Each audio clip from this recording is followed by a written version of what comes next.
ಎಲ್ಲರಿಗೂ ಗೊತ್ತಿರೋ ಹಾಗೆ ಸುಮಾರು ಒಂದು 2 ತಿಂಗಳಲ್ಲಿ ಈ ಒಂದು ಮೂಡ ಹಗರಣದ ಬಗ್ಗೆ ಬೇರೆ ಬೇರೆ ಅನೇಕ ಡೆವಲಪ್ಮೆಂಟ್ಸ್ ಆಗಿದೆ. ಎಲ್ಲರಿಗೂ ಗೊತ್ತಿರುವಂತದ್ದು ವಿಷಯ. ಸುಮಾರು 5,000 ಕೋಟಿ ಬ್ರಹ್ಮಾಂಡ ಒಂದು ಹಗರಣದ ಬಗ್ಗೆ ಎಲ್ಲರಿಗೂ ಮಾಹಿತಿಯನ್ನು ತಲುಪಿದೆ ಅಂತ ನಾನಂತೂ ಭಾವಿಸ್ತೇನೆ. ಸಿದ್ದರಾಮಯ್ಯ ಹಾಗೂ ಅವರ ಕುಟುಂಬದವರೇ ನೇರ ಒಂದು ಈ 50-50 ಸೈಟ್ ಹಂಚಿಕೆಯಲ್ಲಿ ಅವರ ನೇರ ಫಲಾನುಭವಿ ಆಗಿರೋ ಕಾರಣಕ್ಕಾಗಿ ಇದು ಸ್ವತಂತ್ರ ತನಿಖೆಯನ್ನು ನಡೆಸಬೇಕಾಗಿ ನಾವು ಬಿಜೆಪಿಯಿಂದ ಹಾಗೂ ವೈಯಕ್ತಿಕವಾಗಿ ಪದೇ ಪದೇ ಹೇಳ್ತಾ ಬಂದಿದ್ವಿ. ಅವರು ಮುಖ್ಯಮಂತ್ರಿ ಸ್ಥಾನದಲ್ಲಿ ರಾಜೀನಾಮೆ ಕೊಟ್ಟು ನಂತರ ಒಂದು ಫ್ರೀ ಮತ್ತು ಓಪನ್ ಸೋರ್ಸ್ ಇಂದ ತನಿಖೆ ನಡೆಸಬೇಕು, ಸಿಬಿಐ ಇಂದ ಸೂಕ್ತವಾದ ಸೋರ್ಸ್ ಅಂತ ನಾವು ಹೇಳಿದ್ವಿ, ಪದೇ ಪದೇ ಹೇಳ್ತಾ ಬಂದಿದ್ವಿ. ರಾಜ್ಯಪಾಲರು ಸಹ ಅವ್ರಿಗೂ ಕೂಡ ದೂರನ್ನು ನೀಡಿರ್ತಾರೆ. ನಂತರ ಅವರು ಕೂಡ ಇದ್ರ ಬಗ್ಗೆ ಎನ್ಕ್ವೈರಿ ಮಾಡಬೇಕು ಅಂತ ಅವರು ಸಹ ಒಂದು ಸೂಚನೆಯನ್ನು ನೀಡಿರ್ತಾರೆ. ಅದಕ್ಕೂ ಕೂಡ ಹೈಕೋರ್ಟ್ ಅಲ್ಲಿ ಅದು ಚಾಲೆಂಜ್ ಮಾಡಿರ್ತಾರೆ. ಹೈಕೋರ್ಟ್ ಸಹ ಇಲ್ಲ, FIR ಅನ್ನು ದಾಖಲೆ ಮಾಡಬೇಕು ಅಂತ ಅವರು ಸಹ ಸೂಚನೆಯನ್ನು ಕೊಟ್ಟಿರ್ತಾರೆ. ಅದಾಗಿದ ನಂತರ ನಮ್ಮ ಏನೇನ್ ಡೆವಲಪ್ಮೆಂಟ್ಸ್ ಅಂತ ನೀವೆಲ್ಲರೂ ನೋಡಿದಿರ. ಸಿದ್ದರಾಮಯ್ಯ ಅವರು ಹೇಳಿದ್ರು, ಇದು ನನಗೆ 67 ಕೋಟಿ ಕೊಟ್ರೆ ನಾನು ಸೈಟ್ಗಳನ್ನು ನಾನು ವಾಪಸ್ ಕೊಡ್ತೀನಿ ಅಂತ. ಆದ್ರೂ ಸಹ ಅದ ನಂತರ ಆಗಿರುವಂತ ಡೆವಲಪ್ಮೆಂಟ್ಸ್ ನೀವು ಸಹ ಎಲ್ಲ ನೋಡಿದಿರ.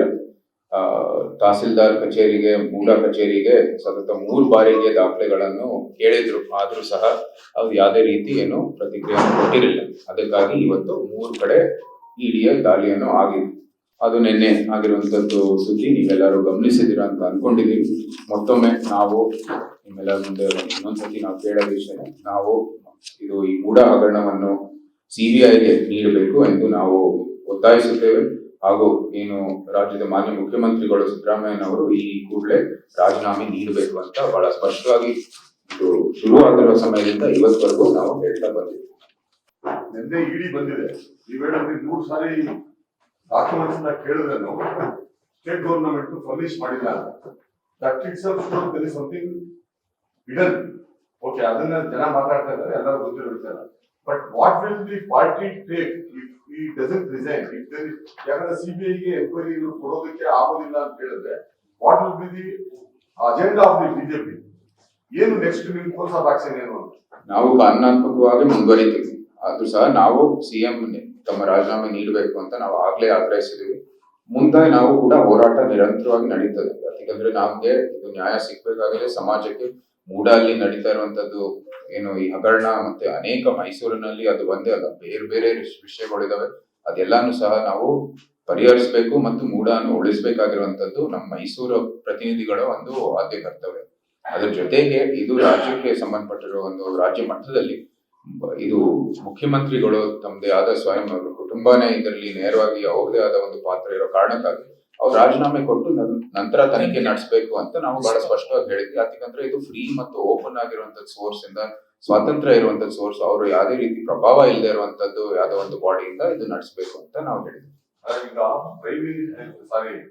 ಚೀಫ್ ಮಿನಿಸ್ಟರ್ ಒಂದು ಟಾರ್ಗೆಟ್ ಆಗಿರೋದು ಎಲ್ಲರಿಗೂ ಗೊತ್ತಿದೆ. ಯಾಕಂದ್ರೆ ಸಿಎಂ ಫ್ಯಾಮಿಲಿ ಅವ್ರ ವೈಯಕ್ತಿಕ ಇನ್ವಾಲ್ವ್ ಆಗಿದ್ದಾರೆ ಅಂತ. But at the same time 100 ಸೈಟ್ಗಳನ್ನ ಬೇರೆಯವರು ತಗೊಂಡಿದಾರಲ್ಲ, ಅವರೆಲ್ಲ ಕಾರ್ಪೊರೇಟ್ ಕೆಳಗಡೆ ಔಸ್ಕೊಳ್ತಾ ಇದ್ದಾರೆ. ಯಾಕಂದ್ರೆ ಇವರು ಶಾಸಕರು ಹೇಳಿದ್ರು 1,98,000 ಸ್ಕ್ವೇರ್ ಫೀಟ್ ತಗೊಂಡಿದ್ದಾರೆ ಅಂತ.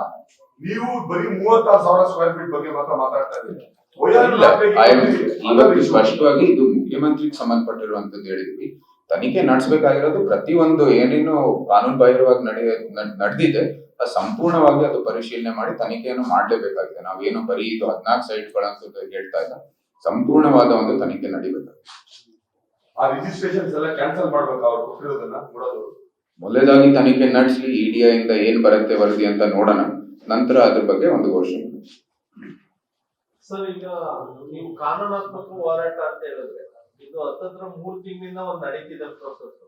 ಬಿಜೆಪಿ ರಾಜಕೀಯವಾಗಿ ಹೋರಾಟ ಮಾಡ್ತಿದೆ ಹೊರತು ಕಾನೂನಾತ್ಮಕವಾಗಿ ಹೋರಾಟ ಮಾಡ್ತಾರೆ. ಅಂದ್ರೆ ಯಾರೋ ಒಬ್ಬ RTI ಕಾರ್ಯಕರ್ತ ಅವರು ಹೋರಾಟ ಮಾಡ್ತಾ ಇದ್ದಾರೆ ಕಾನೂನಾತ್ಮಕ. ಬಿಜೆಪಿಯ ಪಾತ್ರ ಏನು?